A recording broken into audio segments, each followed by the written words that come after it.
안녕하세요. 고향영상미디어센터 시민영상 제작과정 기초 1 카메라로 세상을 말하다의 김정욱 감독입니다.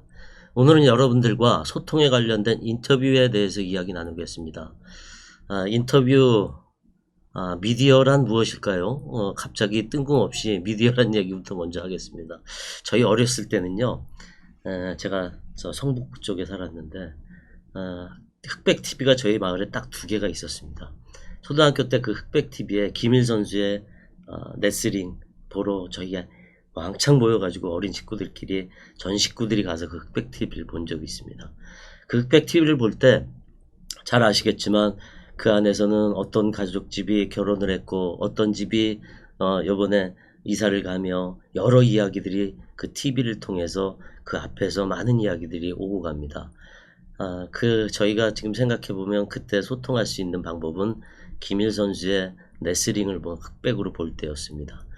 미디어는 그렇습니다. 저희가 지금 강의를 하는 것도 미디어의 전반적인 이야기인데요. 소통입니다. 인터뷰를 시작하는 데 앞서서 저희가 해야 될 일, 소통 잊지 마십시오. 인터뷰란 제가 인터뷰를 좀 구분을 지어봤는데요. 아까 지금 설명드린 대로 인터뷰의 기본은 소통입니다. 상대방의 이야기를 잘 들어야 됩니다. 인터뷰를 가서 상대방보다 제가 말을 더 많이 한다든지 또는 상대방의 이야기를 자른다든지 또 상대방의 이야기를 경청하지 않고 다른 데에 시선을 두고 있다든지 또는 카메라 스태프들이 움직임을 통해서 이야기하려는 인터뷰어가 그 시선에 그 움직임에 움직인다든지 감정 동요가 일어난다든지 이렇듯 인터뷰에도 중요한 요소와 요령들이 있습니다. 하나하나씩 알아볼게요. 인터뷰는 기획 단계에서 필요합니다. 이야기는 뭐냐면요. 저희가 기획을 하기 시작하면 먼저 사전 조사를 하게 됩니다. 사전 조사 단계에서 전문가와의 전화통화 인터뷰가 필요합니다. 전화 통화를 할 때 저희가 어떻게 하느냐, 일단은 목소리로 만나겠죠. 신뢰가 대단히 중요합니다. 처음 인터뷰에서, 사전 인터뷰에서 그 사람의 감정을 끌어내거나 깊은 부분을 건드리지 않고도 저 사람을 신뢰할 수 있겠구나 하는 이유는 첫 번째, 내가 조사를 많이 해야 됩니다. 내가 인터뷰할 사람들을 너무 잘 알고 있어야 되겠죠. 그리고 그분들의 말을 경청하고요. 그리고 제 의견을 제시해서 프로그램의 기획 의도나 촬영해야 되는 목적들을 말씀드리면서 사전 단계의 인터뷰가 시작됩니다. 프로그램의 80%를 그 인터뷰에서 좌지우지하게 됩니다. 정말 중요한 인터뷰입니다. 또 인터뷰를 통해 새로운 것을 발견하기도 합니다. 인터넷 사이트라든지 신문이라든지 또는 여러 가지 논문, 자료조사, 텍스트로 나와 있는 여러 가지 정보들은 저희한테 정보로밖에 와닿지 않습니다. 근데 전문가하고 인터뷰를 하면서 자세하게 구체적으로 인터뷰를 하다 보니까 이거는 우리 홈페이지에 나와 있지도 않았고 전문가 사이트에도 나오지 않았던 이런 이야기들이 있었네. 바로 발견입니다. 저희가 배우는 본립도생의 다큐멘터리 기본은 발견입니다. 발견을 어떻게 하느냐에 따라서 구성이 달라지고 프로그램이 달라집니다. 자기만이 알 수 있는 독창적인 프로그램들이 나오게 되는 거죠. 다음은 인터뷰 상대를 이해하려는 자세에서 시작된다고 말씀드리는 게 처음에 말씀드렸다시피 소통은, 인터뷰는 상대방 이야기를 8마디 듣고 제 이야기는 2마디 하는 겁니다. 그게 자기 몸에 배이고 습관이 돼서 생활해야 됩니다. 인터뷰는 출연자의 신뢰 쌓기입니다. 제가 인터뷰를 하기 위해서 예를 들어서 포항을 내려가야 됩니다. 근데 내려가기 전에 여러 가지 자료 조사를 했는데, 포항이면 상당히 먼 거리죠. 자료 조사를 했는데 이분하고 인터뷰를 해야 될 몇 가지 질문지가 너무 틀에 박힌 질문들일 수도 있습니다. 그 자료 조사에 의한 거. 그래서 어떤 때는 인터뷰를 하기 위해서 일주일 동안 그분과 매일매일 통화를 합니다. 작가가 통화하기도 하고 PD가 통화하기도 합니다. 저 같은 경우는 포항을 한번 내려가기 전에 한 달가량을 그분하고 이틀에 한 번꼴 통화를 했습니다. 그리고 그분이 살아온 삶, 그 다음에 그분이 걸어온 길, 또 내가 걸어온 길, 8대2 또는 그분의 이야기를 자주 듣게 되고, 그러면서 발견해서 그 먼 거리를 인터뷰 하나를 위해서 촬영을 하게 됩니다.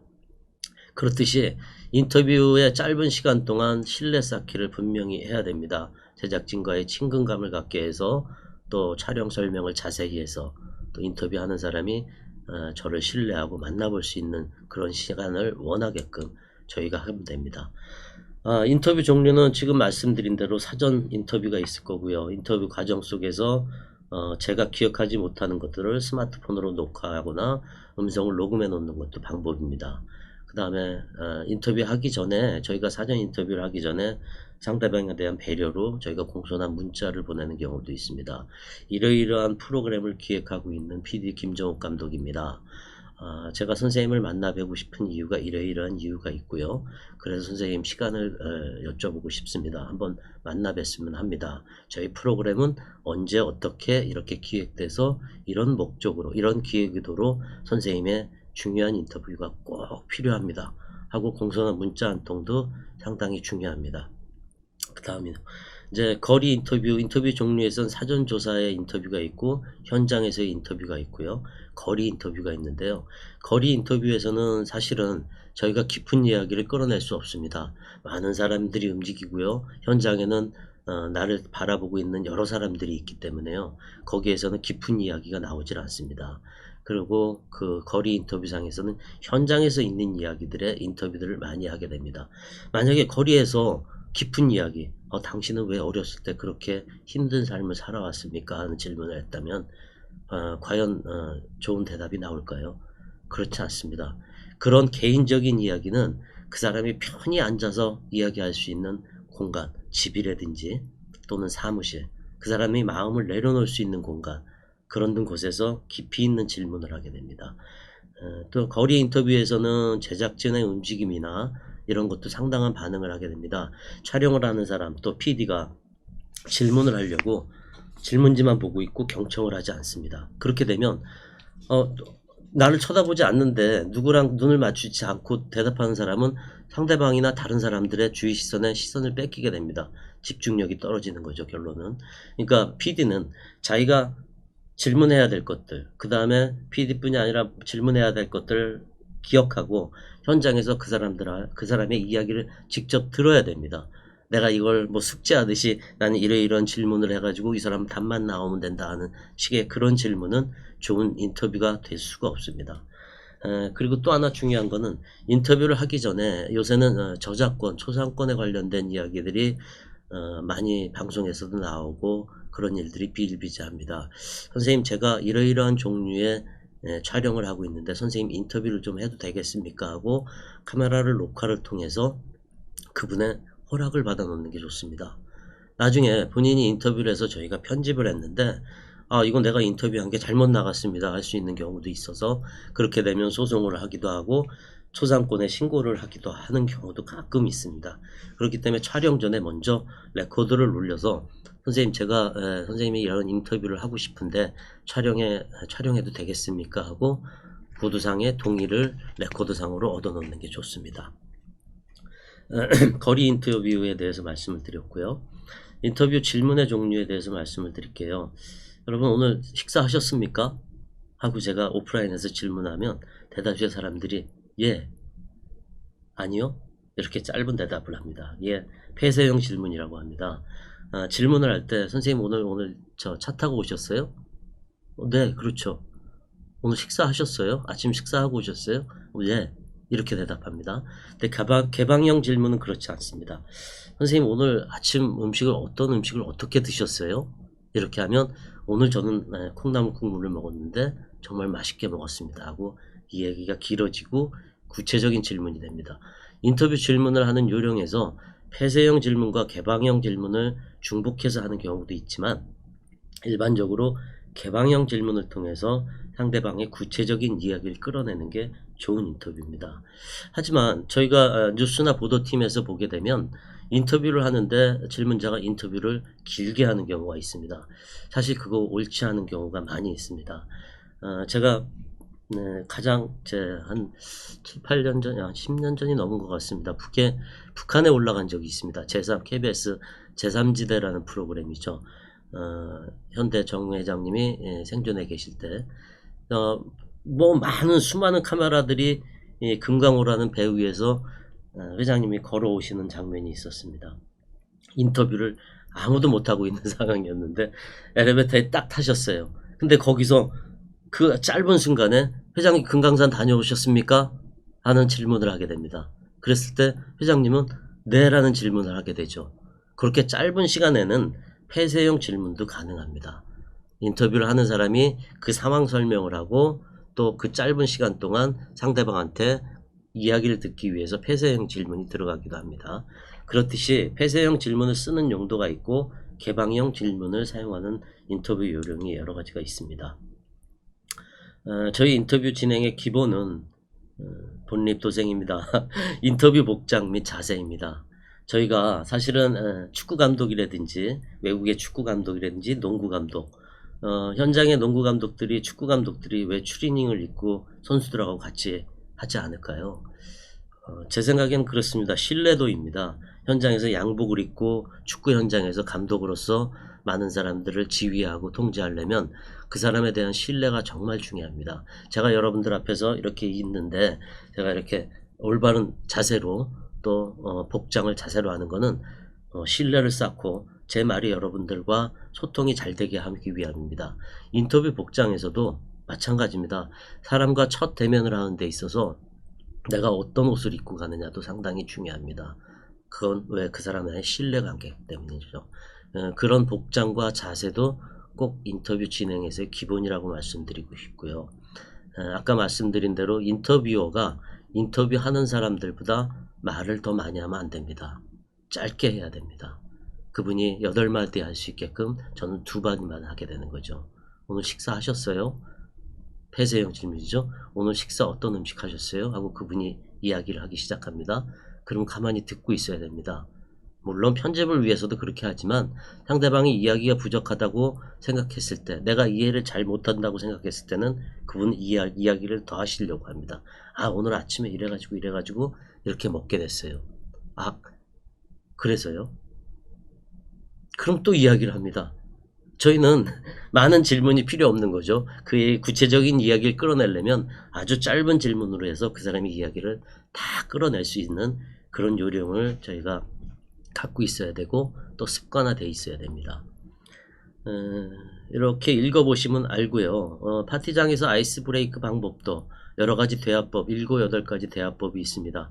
상대방의 눈을 보고 그 다음에 자신있게 얘기하고 악수를 청하고 그 다음에 마지막에 관계를 좋게 하기 위해서 취미 이야기를 하면서 관계를 풀어가고, 인터뷰 진행해서 내가 먼저 가서 인터뷰할 것만 물어볼 것이 아니라 선생님에 대해서 오늘 취미가 무엇이며 저는 이러이러한 운동을 하고 있는데 선생님도 몸이 좋으신 거 보니까 운동을 하시네요 하고 상대방의 호감을 갈 수 있는 그런 이야기들을 끌어내는 대화법이 있습니다. 그 다음에 스텝의 표정 없이 가만히 있어야 된다. 뭔가 재미있는 일이 있어도 스텝은 표정 없이 가만히 있어야 된다 하는 이야기입니다. 이건 뭐냐면요, 출연자라든지 인터뷰를 하는 사람들이 저희가 웃긴 이야기를 할 경우가 있습니다. 또는 슬픈 이야기를 할 경우가 있고요. 웃긴 이야기를 했을 때 카메라 감독이 웃거나 예능이 아니었을 경우의 얘기입니다. 예능도 마찬가지입니다. 주변에 있는 사람들이 마치 탤런트처럼 그분이 연예인처럼 그분 이야기에 동요돼서 저희가 웃고 즐겼을 경우에 그분은 내가 여기 왜 와 있는지를 잊어볼 경우가 있습니다. 인터뷰어 자세가 있고 인터뷰이 자세가 있는데, 인터뷰어는 인터뷰를 하는 사람입니다. 그 다음에 인터뷰에 응하는 사람이 인터뷰이입니다. 인터뷰하는 사람이 주변에 있는 사람이 자기 얘기하는데 막 웃거나 같이 동조하거나 이러면 내가 인터뷰한다고 생각할까요? 대화한다고 생각할 겁니다, 아마. 그렇기 때문에 너무너무 편하게 인터뷰를 하는 경우도 생깁니다. 그럴 경우에 좋은 점보다 나쁜 점이 더 많이 있습니다. 그래서 그 표정의 변화가 없이 가만히 있으라는 거는 동조하지도 말고 또 그렇다고 제3자처럼 방관하지도 말라는 얘기입니다. 그렇다면 만약에 감정이 폭발해 가지고 인터뷰를 받는 사람, 인터뷰이가 인터뷰어의 좋은 이야기를 통해서 과거가 생각나면서 우는 경우가 있습니다. 감정이 폭발하는 경우죠. 그럴 때도 저희는 스태프들은 가만히 있어야 될까요? 너무 인간적이지 않죠. 그럴 때는 어떻게 해야 될까요? 가만히 손수건을 건네는 정도가 스태프들이 해야 될 일입니다. 그것은 저희가 이 영상을 만들면서 저희가 만드는 영상들이 수많은 사람이 보게 될 것이고요. 그렇기 때문에 객관성을 최대한 갖고 인터뷰를 해야 된다는 이야기입니다. 그래서 마지막 부분에 촬영 감독은 평정심을 잃지 말아야 한다고 제가 적었습니다. 인터뷰 요령입니다. 요령도 아까 내용하고 비슷한 부분이 많이 있는데요. 일단 상대방 긴장을 풀고 자유롭게 할 수 있게끔 하는 게 가장 좋습니다. 그러면 인터뷰 내용보다는 사적인 대화로 먼저 이야기를 끌고 나가야 되죠. 그 다음에 계속 중복돼도 같은 이야기이지만 개방형 질문보다 폐쇄형 질문을 번갈아 가서 하는 방법도 좋은 방법이고요. 질문은 한 번에 하나씩 해야 됩니다. 여러 가지 질문을 한꺼번에 할 경우에는 카메라 앞에 있는 분이나 인터뷰인은 이 이야기를 하다가 또 저 이야기를 하기도 하고 주제를 흐트러 내릴 수 있습니다. 그런 부분에서 인터뷰하는 사람의 질문도 대단히 중요합니다. 침묵을 두려워하지 말라, 대단히 중요합니다. 누군가 질문을 했는데 제가 못 알아들은 것처럼 가만히 있어요.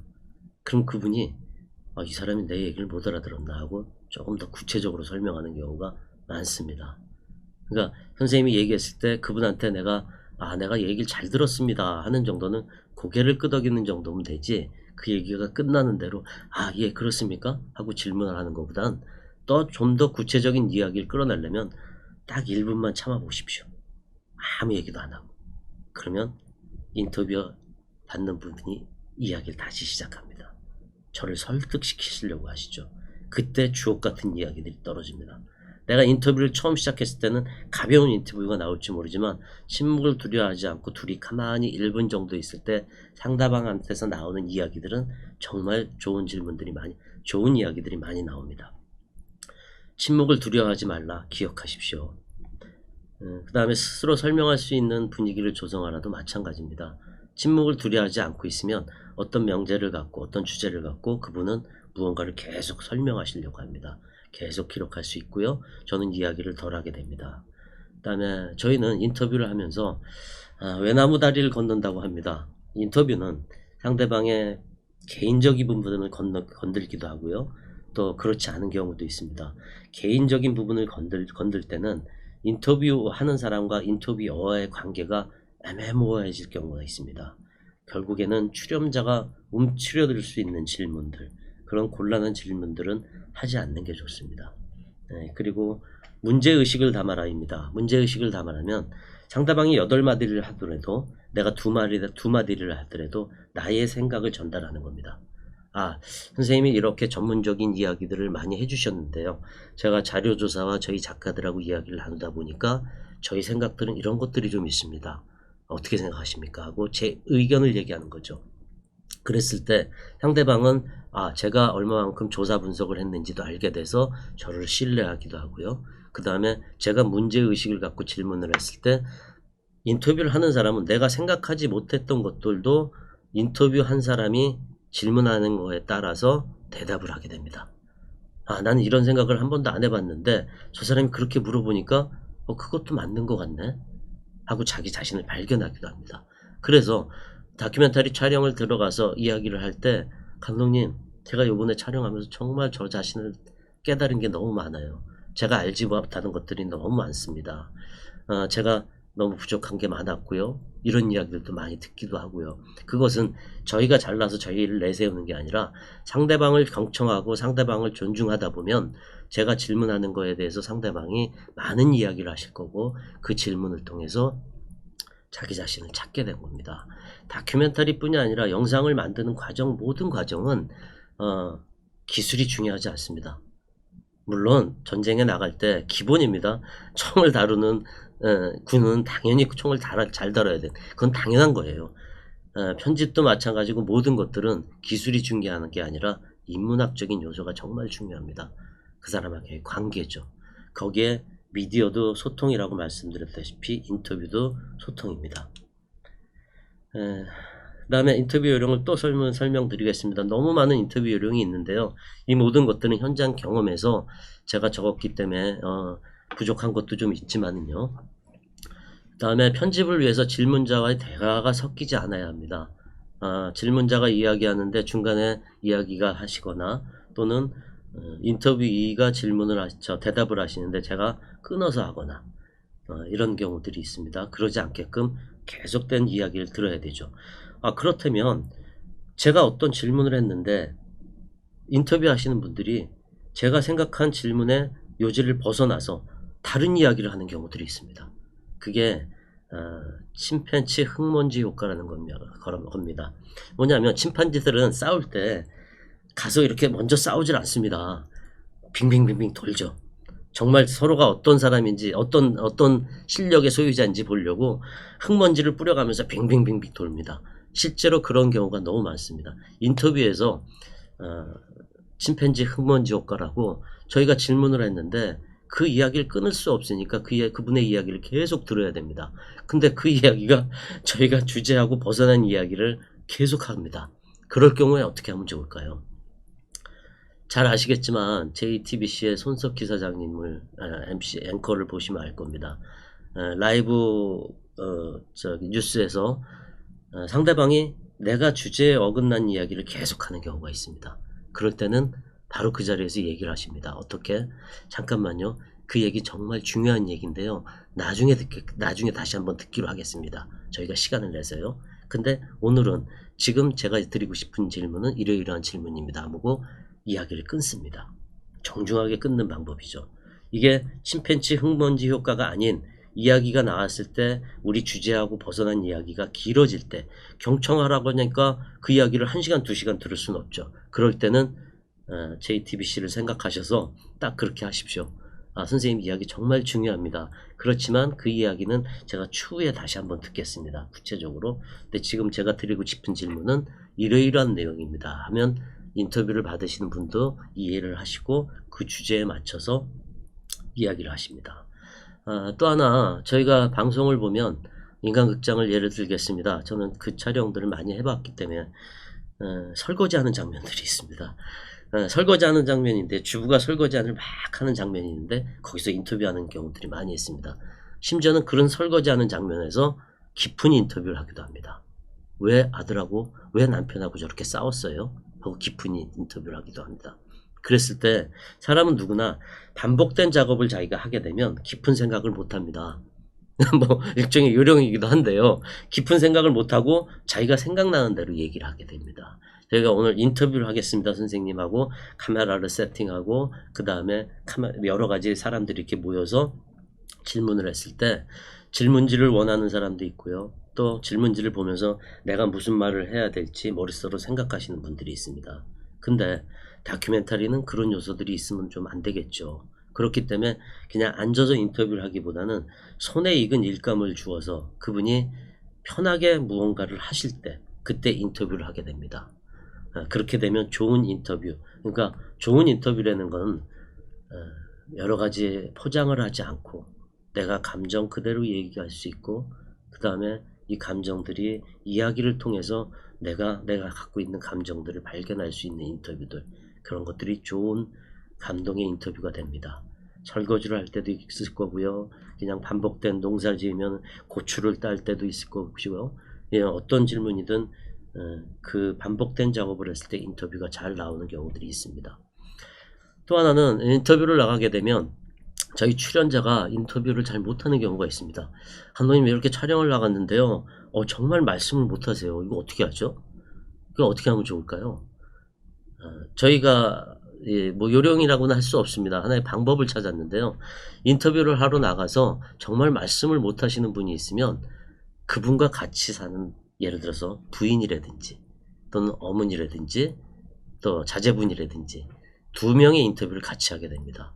결론은 뭐냐면요. 제가 부부생활 하시는 분들은 잘 알겠지만 제가 어떤 이야기를 하면 저희 아내도 옆에서 제 이야기를 거들거나 또는 제 이야기가 잘못된 거를 잡아서 본인이 이야기를 하는 경우가 많습니다.